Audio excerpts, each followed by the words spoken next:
Amém. Saúdo a todos com um bom dia e a graça de nosso Senhor e Salvador Jesus Cristo. Estou aqui para, mais uma vez, dividir, compartilhar a mensagem do Senhor que Ele tem me dado a respeito da palavra da cruz, da mensagem da cruz. Só que agora eu estarei falando a respeito da comunhão eterna. A comunhão eterna com Cristo. Estaremos aqui abordando a respeito desse tema tão importante e tão maravilhoso em nosso meio. Mas antes, sempre não custa relembrar, ative o seu sininho de notificações, inscreva-se no canal para que você possa receber em primeira mão todas as mensagens bíblicas que estão sendo gravadas aqui neste canal. Amém? Que Deus abençoe a todos. Não vou tomar muito tempo, pois eu gosto de aproveitar o máximo de tempo possível com a palavra do Senhor. Vamos lá então, a respeito da comunhão eterna com Deus. E vou tomar como base para este estudo, confira na sua Bíblia, me acompanhe, por favor, em 1 Coríntios, capítulo 1, versículo 9, que diz assim: Fiel é Deus, pelo qual fostes chamados para a comunhão de seu Filho Jesus Cristo. Ele é fiel, Ele nos chamou para esta comunhão, e só é possível através de quem? De seu Filho. Não há comunhão com Deus sem o seu Filho Jesus Cristo. E não há como ter acesso a este único e exclusivo caminho de comunhão com Deus que não seja as Sagradas Escrituras. Amém? Então, logo então eu peço que você peça que o Espírito Santo esclareça a sua mente, o seu coração, para que você possa entender esta palavra. Primeiro, o que vem a ser comunhão? O que vem a ser comunhão? Interessante que não só neste versículo, mas em muitos outros versículos do Novo Testamento, a raiz da palavra, a etimologia da palavra comunhão, vem de koinonia. Koinonia, bem simplificado para não tomarmos tempo, significa conviver, estar juntos, ter tudo em comum, compartilhar. Daí então, revela-nos uma grande hipocrisia em nosso meio, porque comunhão com Deus não é simplesmente ir aos cultos, não é simplesmente ser membro de uma instituição religiosa, não é assistir o culto, participar do culto, cantar, pregar, orar e depois ir embora. Comunhão é algo muito mais profundo. Então o objetivo dessa mensagem é refrescar a nossa mente, é orientar-nos no verdadeiro sentido da palavra comunhão. Comunhão, como diz aqui, é conviver. Estaremos falando sobre isso.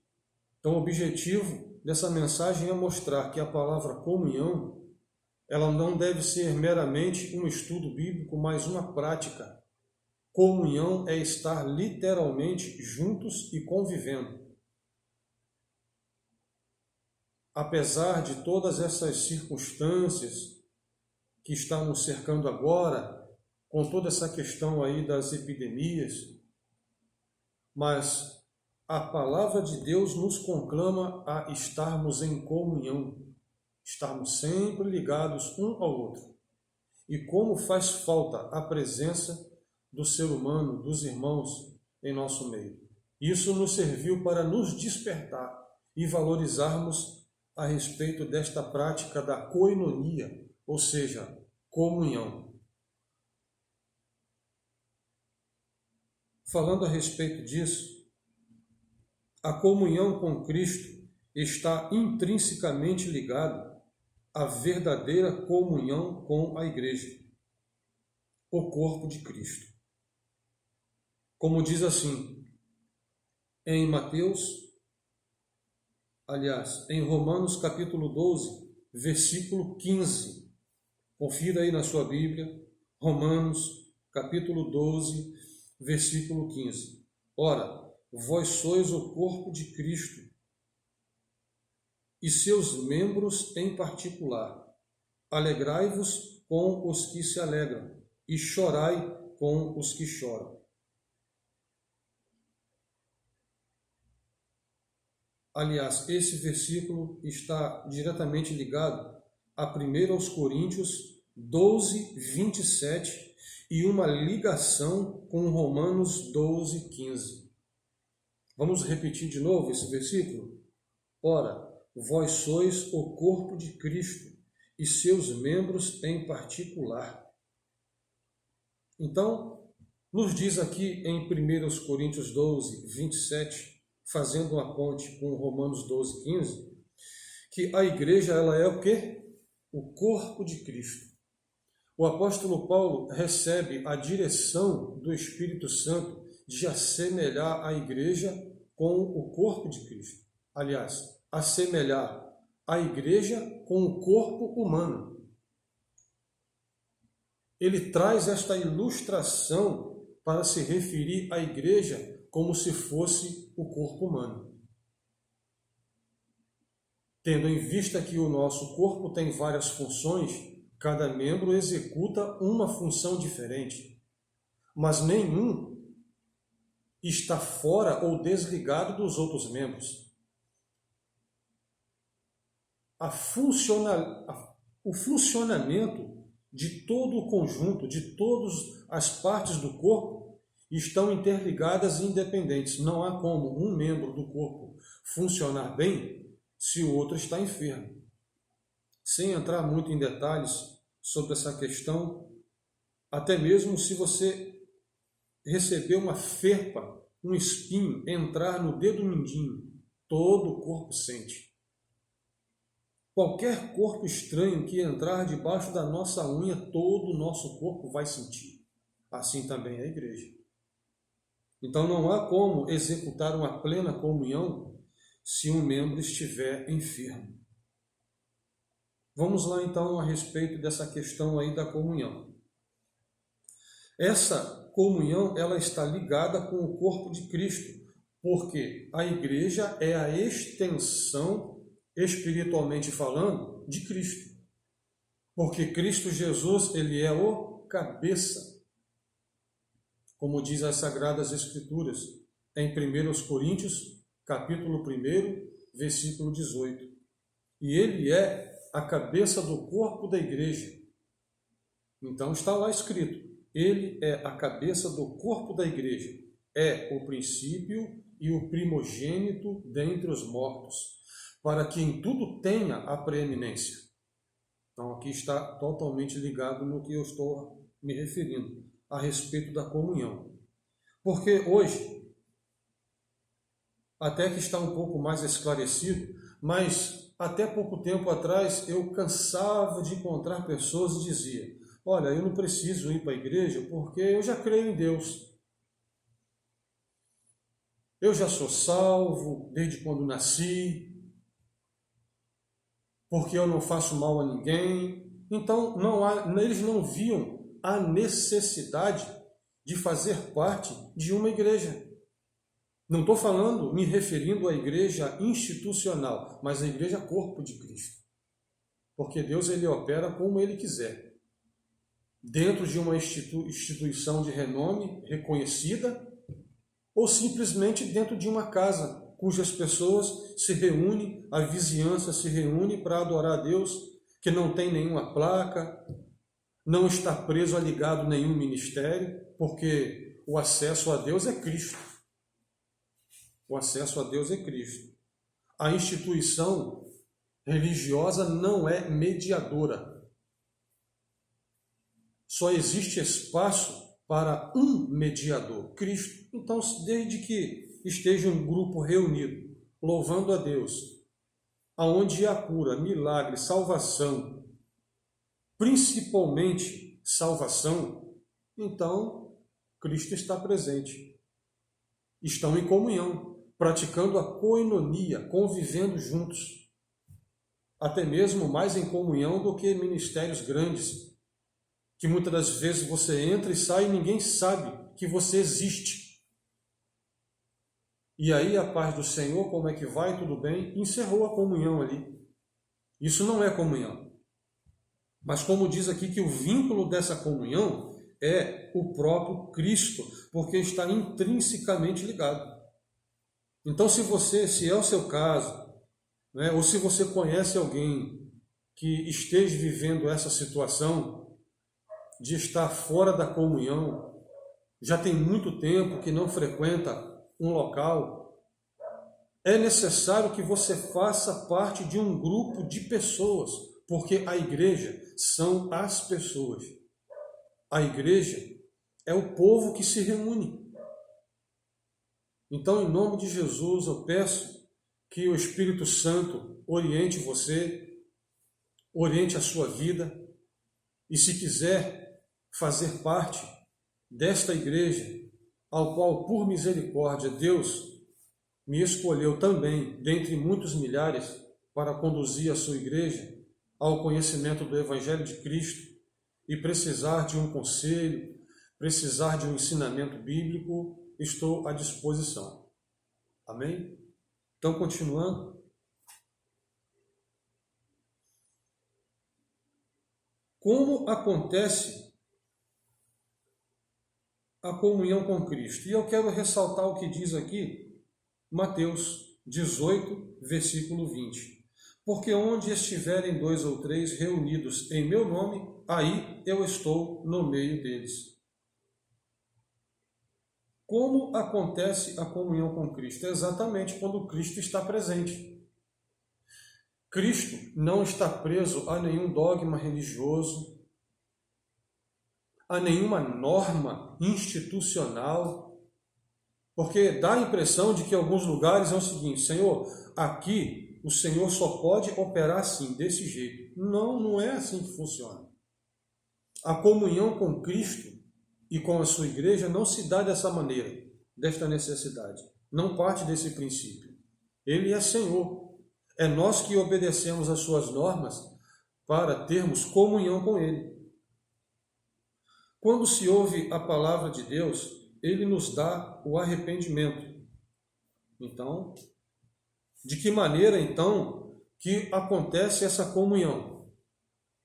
Essa comunhão não acontece no momento que você está no monte ou praticando subida e descida de monte. Não tenho nada contra. Se é o único lugar exclusivo que lhe proporciona silêncio, tranquilidade para buscar a Deus, amém. Se esse fosse o único motivo, glória a Deus. Mas não é.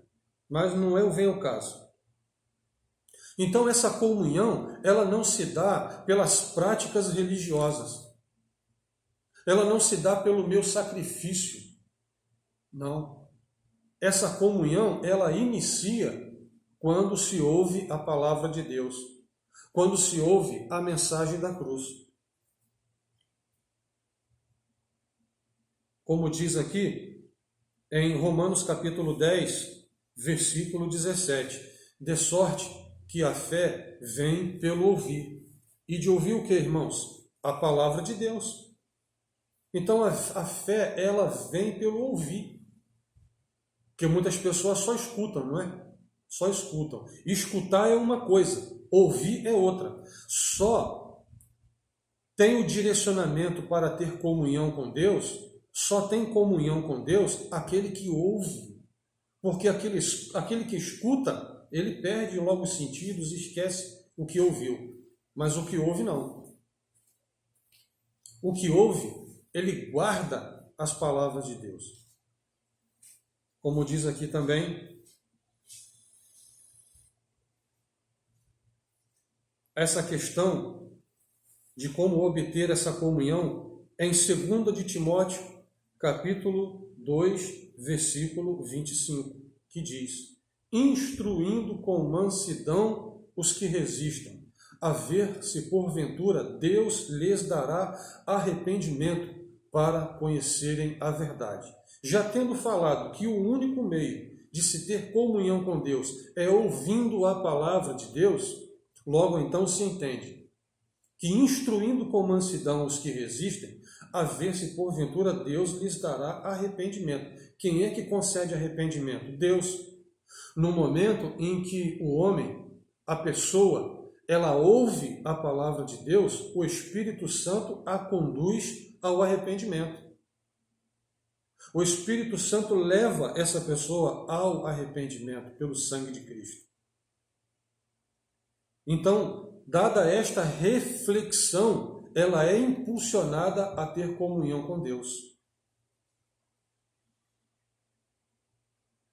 E interessante, esse versículo fala que quem concede arrependimento é o Senhor.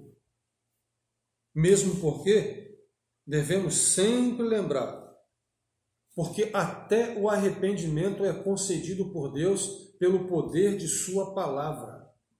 Porque outrora estávamos o quê? Mortos em nossos pecados. Relembrando sempre o texto que eu gosto muito e sempre estou enfatizando, de Romanos 3, 23, que diz: porque todos pecaram e destituídos estão da glória de Deus. Romanos 3, 23. E também o que diz Colossenses 2, 13. E quando vós estáveis mortos nos pecados e na incircuncisão da vossa carne. Então nós estávamos o quê? Mortos. Por isto que a salvação, ela não está nas mãos do homem, e sim de Deus. Ela depende unicamente de Deus e não de nós. Não nos isenta a nossa responsabilidade. Não somos isentados da nossa responsabilidade. Pelo contrário, essa responsabilidade triplica à medida em que ouvimos a palavra de Deus e entramos em comunhão com Ele. Todo o nosso esforço, toda a nossa atividade, o nosso exercício espiritual está pautado na pessoa do Senhor Jesus Cristo, no seu mérito, no que Ele fez por nós.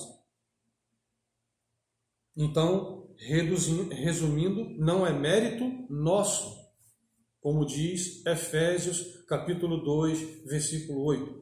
Pela graça sois salvos por meio da fé. E isto não vem de vós, é dom de Deus, entende?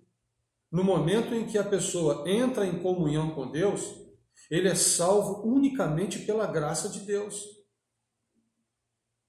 E essa comunhão, ela se perpetua por um processo que não é instantâneo, que é a santificação. A salvação é um ato consumado que já foi realizado na cruz.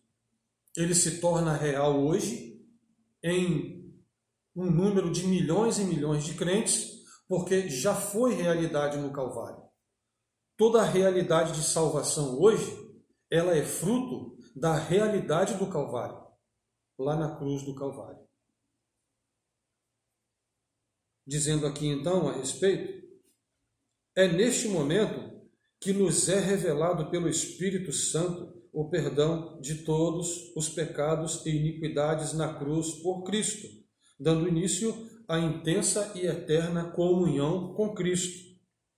O mesmo Espírito testifica com o nosso Espírito que somos filhos de Deus. Romanos 8,16. É o Espírito que dá o aval, a certificação que ingressamos, ou melhor dizendo, que fomos ingressados nessa comunhão eterna. Quem é o agente que confirma esta comunhão? O Espírito Santo. Certifique-se de que o Espírito Santo já confirmou ao seu coração que você já está em comunhão com Deus. Como diz aqui também, e ele verá o fruto do trabalho da sua alma e ficará satisfeito. Com o seu conhecimento, o meu servo, o justo, justificará a muitos, porque as iniquidades deles levará sobre si. Então, por quê? O Senhor Jesus viu o fruto de sua obra e o fruto de seu trabalho, de sua alma, era a comunhão com os seres humanos, era a comunhão com a humanidade, principalmente com a sua igreja. Então, o objetivo central de Deus é comunhão com a sua amada igreja. Vos vivificou juntamente com ele, perdoando-vos todas as ofensas. É o que diz Colossenses 1,13, parte C. Ele nos vivificou juntamente com ele, perdoando todas as nossas ofensas e pecados, para que tivéssemos plena comunhão com ele.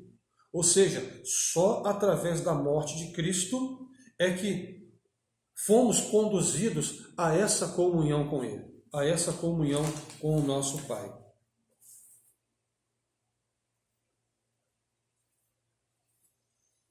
Então aqui nós queremos aqui falar a respeito desta tão grande comunhão e dizer o seguinte, já encerrando, tá?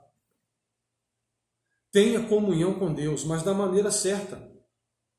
Tem pessoas que acham que vão ter comunhão com Deus do seu jeito, não é do seu jeito, e nem do meu. É do jeito que diz as Escrituras Sagradas.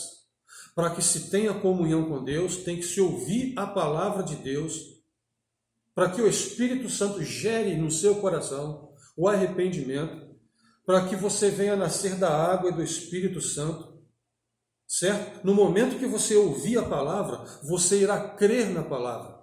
E crendo na palavra, você terá livre acesso ao trono de Deus. Naquele instante, daí então, o Espírito Santo estará sempre confirmando ao seu espírito que você é um filho de Deus, que você já foi tirado das trevas para o reino do Filho do seu amor. Amém? E que o Espírito Santo continue falando ao seu coração. Entre em comunhão. Se você não tem um grupo de oração, se você não está ligado a nenhuma outra organização religiosa e deseja conhecer mais do amor de Cristo, tenha comunhão. E não há como se obter comunhão com Cristo ou ter comunhão com Cristo sem estar reunido com o corpo de Cristo, que é quem? Como disse no início, as pessoas que professam a mesma fé, que creem da mesma forma no Senhor Jesus Cristo. A sua alma necessita disso. Ela está lhe dando estes sinais. Amém? Então aguarde o próximo vídeo que estaremos falando a respeito do supremo propósito. A comunhão nos conduz a este supremo propósito em Cristo. Amém? Que Deus abençoe em nome de Jesus.